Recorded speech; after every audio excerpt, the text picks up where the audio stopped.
Suite à la mort d'un nageur à l'îlomètre il y a quelques semaines, la province sud a décidé de réaliser des prélèvements ciblés sur les requins.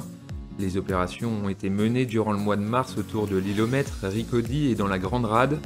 Au total, 19 requins tigres et 5 requins bulldogs ont été prélevés. Il importe collectivement de maintenir nos efforts pour éviter la sédentarisation près de nos baies de spécimens qui pourraient devenir progressivement déviants, a expliqué la province sud.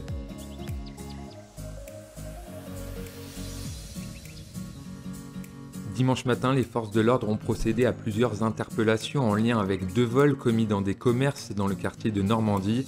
Des cigarettes électroniques, des liquides, des ordinateurs et 250 000 francs ont été dérobés. Au total, 6 personnes âgées de 16 et 17 ans ont été interpellées pour des cambriolages dimanche matin. 4 de ces 6 personnes comparaîtront devant le juge pour enfants dès juin prochain.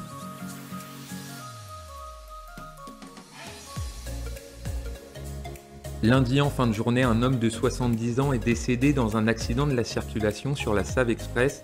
Il serait sorti de la route de manière inexpliquée avec son véhicule, un pick-up selon les premières informations. La passagère du véhicule a été légèrement blessée. Depuis le début de l'année 2021, 15 personnes ont perdu la vie sur les routes calédoniennes.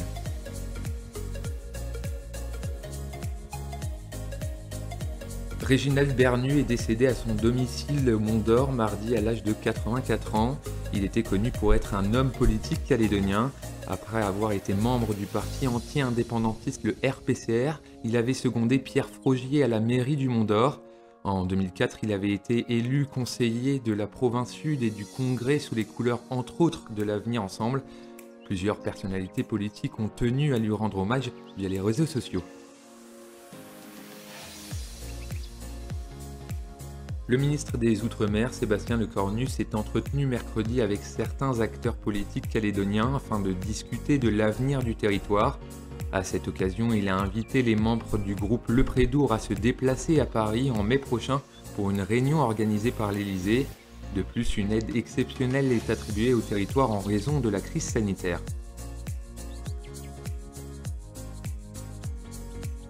Jeudi, lors du point presse sur la situation sanitaire du pays, le gouvernement a révélé le décès d'une des personnes évassanées de Wallis et Futuna qui devait être prise en charge au Medipôle. Il a également annoncé un record de vaccination avec 2014 injections réalisées dans la seule journée de mercredi. 9360 doses de vaccins sont arrivées vendredi, portant le nombre de doses administrées depuis le début de la campagne de vaccination à 40 000.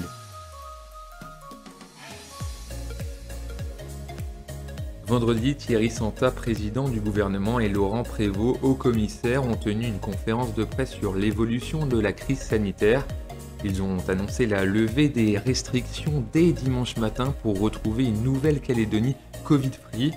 Toutes les activités pourront donc reprendre sans plus aucune contrainte. Toutefois, le sas sanitaire va être renforcé pour lutter notamment contre les variants. Un système d'alerte sera également mis en place pour gagner en efficacité.